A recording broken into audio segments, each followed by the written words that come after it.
नमस्कार दोस्तों, मैं दीपक नागर। दोस्तों, आज एक इम्पोर्टेंट न्यूज़ सामने आई है आरबीआई से। आरबीआई ने बैंकों को आदेश दिया है बेसिकली कि अगले नेक्स्ट 3 मंथ में अक्टूबर से दिसंबर तक एक स्पेशल ड्राइव करके जो लगभग 67,000 करोड़ रुपए, जी हाँ, 67,000 करोड़ रुपए अनक्लेम्ड डिपॉजिट पड़े हुए हैं। ऐसे डिपॉजिट जिस पे कोई क्लेम नहीं कर रहा, ऐसे आरबीआई के पास में दोस्तों 67,000 करोड़ रुपए जमा है। तो उनको वापस उनके जो ओनर है, मालिक है या उनके लीगल हेयर है, उनको लौटाया जाए, ये न्यूज़ है दोस्तों। आप देख सकते हैं RBI pushes bank to reclaim deposit within 3 months. यहाँ पर न्यूज़ देख सकते हैं, डीडी न्यूज़ की न्यूज़ है। बेसिकली निष्क्रिय खातों में 67,000 करोड़ जमा, आरबीआई ने बैंकों को लौटाने के निर्देश दिए। तो ये मामला पूरा क्या है, कैसे इसको वापस रिक्लेम कर सकते हैं, सारी प्रोसेस के बारे में दोस्तों आज हम डिटेल में डिस्कस करेंगे। सबसे पहले हम बैंक अकाउंट्स के बारे में जानते हैं। आप सब में से किसी न किसी के सबका बैंक अकाउंट तो होगा ही होगा। तो बेसिकली बैंक में क्या होता है, काम होता है, डिपॉजिट होता है पैसा। तो 2 तरह से डिपॉजिट कर सकता है। एक तो होता है फिक्स्ड डिपॉजिट, या जिसको मैं टाइम डिपॉजिट कह दूं। टाइम के अकॉर्डिंग करते हैं, 5 साल, 6 साल, 2 साल, 4 साल के लिए। दूसरा होता है डिमांड डिपॉजिट दोस्तों। इसमें टाइम के हिसाब से नहीं होता, जब आपकी मर्जी हो तब पैसा निकाल लिया, जिससे हमारा सेविंग अकाउंट होता है। हमारा मन हुआ, हमने एटीएम गए, एटीएम में कार्ड डाला और पैसा निकाल लिया। तो इसमें 2 अकाउंट होते हैं दोस्तों, करंट अकाउंट और सेविंग अकाउंट। ठीक है बात। करंट अकाउंट बिजनेसमैन खोलते हैं, सेविंग अकाउंट आम व्यक्ति खोलता है। टाइम डिपॉजिट में दोस्तों एफडी आरडी होती है। फिक्स्ड डिपॉजिट और RD, recurring deposit. Deposit RD में क्या होता है, मंथली पैसे जमा करते हैं, 2-3 साल बाद पैसा मिलता है। तो दोस्तों, अगर आपका करंट अकाउंट सेविंग अकाउंट है, अगर आप 2 साल तक इसमें ट्रांजेक्शन नहीं करो, तो बैंक इसको अकाउंट को डोरमेंट कर देता है। डोरमेंट या इनऑपरेटिव कर देता है। 2 साल तक आप, अगर आपके खाते में आपने एक बार भी ट्रांजेक्शन नहीं किया, आपका एक बैंक अकाउंट था, सेविंग सेविंग अकाउंट था, आपने 2 साल तक उसमें कोई लेन देन नहीं करी, तो बैंक आपका अकाउंट डोरमेंट कर देगा, एक तरह से फ्रीज कर देगा दोस्तों। इसी प्रकार से दोस्तों एफडी आरडी अगर मैच्योर होगी, सपोज करो आपने 5 साल के लिए एफडी कराई थी, अब वो मैच्योर हो चुकी और आपने क्या किया, उसको दोबारा से मतलब री री री इन्वेस्टमेंट का भी उसमें ऑप्शन नहीं था, तब भी अगर वो मैच्योर होने के 2 साल तक आपने उसमें पैसा नहीं विड्रॉल किया, तब भी वो अकाउंट क्या हो जाएगा दोस्तों, डोरमेंट हो जाएगा।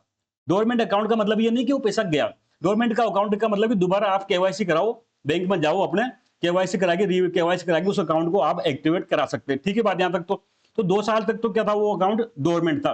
लेकिन आप 2 साल के, आप 10 साल तक भी नहीं गए, 10 साल तक भी नहीं गया, तो ऐसे स्थिति में क्या होगा, ऐसे स्थिति में सपोज करो कोई व्यक्ति की डेथ होगी और उसका पैसा जमा था बैंक में, लेकिन उसने क्लेम नहीं किया 10 साल तक भी, ना उसका कोई नॉमिनी गया, ना कोई लीगल हियर गया, ना कोई वंशज गया, कोई भी नहीं गया, पता नहीं था बेसिकली कि ऐसा कोई हमारा अकाउंट भी था या कोई हमारे पास ऐसा अकाउंट था। हो सकता है किसी का अकाउंट हो, वो अचानक से उसकी डेथ होगी, उसके बेटे बेटी को पता नहीं था कि ऐसा कोई अकाउंट में पैसा जमा था। तो 10 साल बाद दोस्तों एक है ना, आरबीआई एक्ट है, आरबीआई एक्ट नहीं, सॉरी, बैंकिंग रेगुलेशन एक्ट है, बैंकिंग रेगुलेशन एक्ट 1949, एक सेक्शन 26(6)(a) है।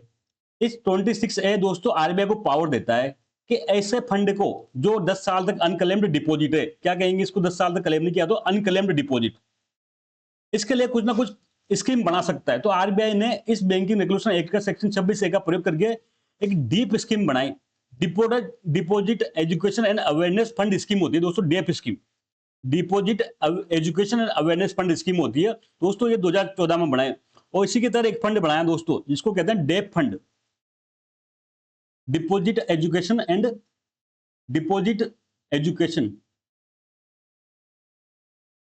एंड एंड अवेयरनेस फंड करके स्कीम बनाई 2014 में। इसके तहत क्या किया गया दोस्तों, जितना भी अनक्लेम्ड डिपॉजिट है, जितने भी अनक्लेम्ड डिपॉजिट है बैंक के पास में, सारे बैंक क्या करेंगे, उस पैसे को ट्रांसफर करेंगे दोस्तों आरबीआई के पास में। कहां जाएगा वो पैसा, आरबीआई के पास में जाएगा, आरबीआई आगे पे पड़ा रहेगा। आरबीआई उस पैसे से जो अवेयरनेस के प्रोग्राम कई सारे आरबीआई चलाता है, वो चला सकता है। लेकिन क्या दोस्तों, अगर ये पैसा डीएप अकाउंट में चल गया आरबीआई के पास में, तो क्या डूब गया क्या मेरा? 10 साल बाद हो सकता है, एक दिन मैं साफ सफाई कर रहा हूँ घर में, घर की तिजोरी में से मेरे पास एकदम बैंक की डायरी निकली और मुझे पता चला मेरा तो एफडी वहां पड़ी है बैंक में, और मैं तो भूल गया था, मेरे फादर का था। तो दोस्तों बिल्कुल क्लेम किया जा सकता है, आप खुद भी क्लेम कर सकते हो। अगर उस जिसका अकाउंट है उसका डेथ हो गया, तो उसके अकाउंट में जिस नॉमिनी का नाम था वो कर सकता है। नॉमिनी नहीं होगा, उसका कोई लीगल हियर हो, जो लीगल हेयर वंशज हो, वो भी इसको क्लेम कर सकता है दोस्तों। इसको बहुत पहले बहुत प्रक्रिया बहुत जटिल थी, एक एक बैंक में ढूंढना पड़ता था, मुश्किल काम था। तो दोस्तों 2023 में आरबीआई ने एक इजी काम किया, एक उद्गम पोर्टल बना दिया। उद्गम पोर्टल बेसिकली सेंट्रलाइज पोर्टल था। सारे बैंक ने क्या किया, इसमें सारे बैंक जोड़ दिया, सारे बैंक से क्या किया, डेटा इसमें ट्रांसफर कर दिया। अब कोई भी, ये बेसिकली सेंट्रलाइज पोर्टल है, सेंट्रलाइज पोर्टल है, इसमें अधिकांश बैंक इंडिया के इसमें जुड़े हुए हैं दोस्तों। अब कोई भी व्यक्ति ऑनलाइन जाके इस पर चेक कर सकता है कि उसका पास कि उसका कितना पैसा किस तरह से पड़ा हुआ है, चेक किया जा सकता है और वहां पे वापस से रिक्लेम भी किया जा सकता है। तो दोस्तों यह करने के बाद भी लगभग 67,000 करोड़ रुपए आज भी डेप अकाउंट में आरबीआई के पास पड़े हैं।